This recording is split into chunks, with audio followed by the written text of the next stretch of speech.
Hey, what's up, y'all? It's Steve again, Harmless Rebel. I'm gonna do should be a pretty short one, a short punk video. Just some stuff I've pulled out and listened to in the last week. Grabbed this one a couple months ago. Ended up pulling it out again a couple days ago. I got in the mood for the Dictators and listened to the first album, but also pulled out this the next big EP. This was from 2016, 2015, Record Store Day. So Andrew WK remixed three of the band's songs, and there were three unreleased takes from the Go Girl Crazy sessions. If you're a Dictators fan, it's worth grabbing. It's nothing that you have to have. The alternate takes are cool. Nothing amazing though. The remixes are, I like the way they put this remixed, overproduced, and totally ruined, reimagined by Andrew WK. They're all right mixes. It's a cool listen if you just want to hear something different from the Dictators. I would definitely stick with those first three albums though. Those are all three fantastic albums, but cool to listen there. Next up, pulled out, just the classic album. So X just announced, I believe it's going to be their final tour and their final album.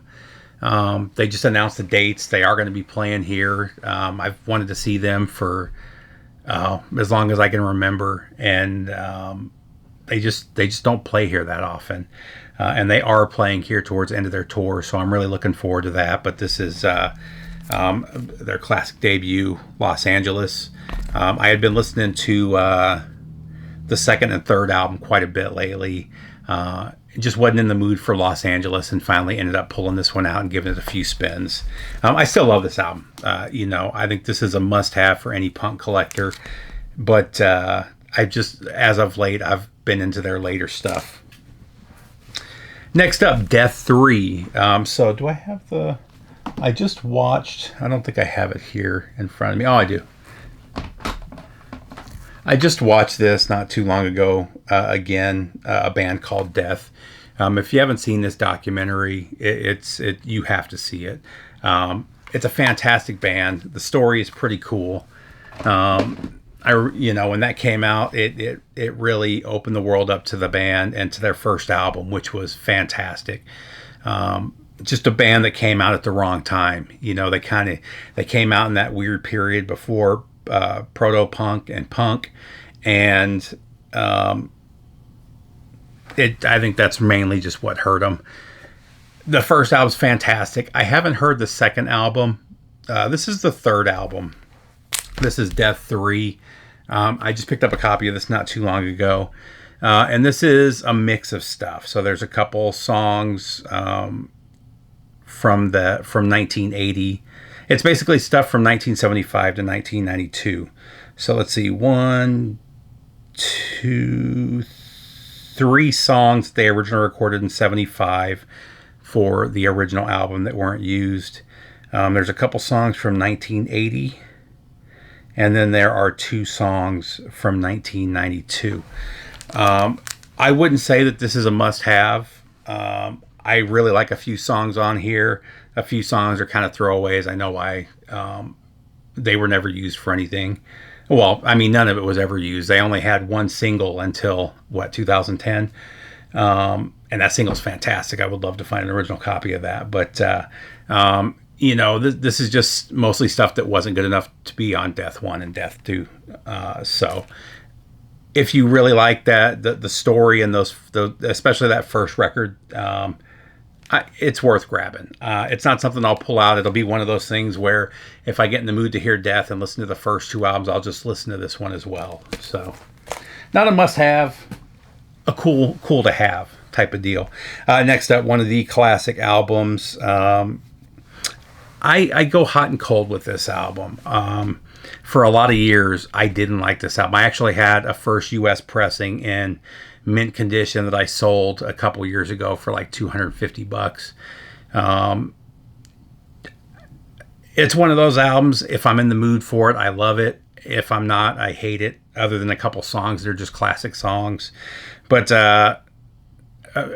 right after selling that original pressing, I got in the mood for it again like 6 months later and bought. This is like a second pressing from the same year, maybe third pressing. But never mind the Bullocks. Here's the Sex Pistols. It's just one of those albums. God Save the Queen is great. Problems is great. Anarchy in the UK is great. Those are all classic songs. I always love those. Some of the other songs, though, I just wasn't into. And when I'm in the, like I said, when I'm in the mood, I really like the album. When I'm not, I don't even know how to explain it. It's just one of those albums I have to be in the mood for. Next up, The Damned. I have most of the Damned albums, at least through about 82, 83. This is called The Damned Go 45. This is a comp that Chiswick did. This is just recent, I think. Yeah, 2015 they released this comp, and it's basically all the A sides. So it's kind of, they call it Go 45. It's basically a greatest hits album, though. It's all their A sides, though. So I mean, you've got New Rose, Neat, Problem Child, Love Song. I'm not going to go through them all, but I mean, it's all of their hits. So cool little collection to have. It was cheap. I think I paid $12 or $13 for it new. For one of those days when you just in the mood to hear the hits, this is worth grabbing. Next up, we've got the Bizarros. My local record store has had this copy for like 7 or 8 years for really cheap. I didn't know anything about the band other than it was a punk band from the late 70s. And again, until I got recently into this late 70s, early 80s punk kick, it's not something I would have bought. But it's a pretty good album. This is the Bizarros. I think it's just self-titled, right? Yeah, Bizarros. It's a good album. It's not a great album. There's definitely a punk sound to all of the tracks, but there's a couple songs on here that are more mid-paced, kind of have a new wavy thing. The singer does this. He does like this Lou Reed thing with his voice on a couple of the songs. It doesn't take away. They're still good songs. I prefer the more straight up punk rock stuff than the mid-paced songs on here, but it's still a pretty cool album. I enjoyed it. It's not an expensive one. It's got really cool artwork when you look at it real close. It just looks like a factory scene, but when you get up close and kind of see the guys, they're basically all zombies coming out of the factory, which is I really dig that. Then last but not least, not last, I got a couple singles to show too. So this is one I just recently picked up. This is a band I knew of. I wasn't a huge fan of theirs, but I have seen them, and they do fantastic covers, and that's what this is. So this one is called Rarities Volume 1, The Covers from No Use for a Name. They were one of the late 80s, early 90s skater punk bands. I think they're still around playing. And they do some fantastic punk covers, though. Turning Japanese, Hybrid Moments, which is not a punk. I mean, it's a punk song to start with. Someone's got a Problem. Enjoy the Silence. Bad Fish. Dream Police. I mean, just some really Fairy Tale of New York.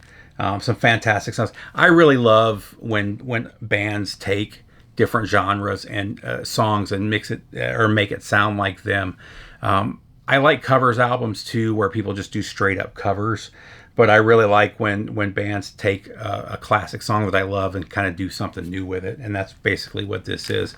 I have no other No Use for a Name albums. Like I said, I never disliked them. I just didn't think they were as good as the other bands from that era.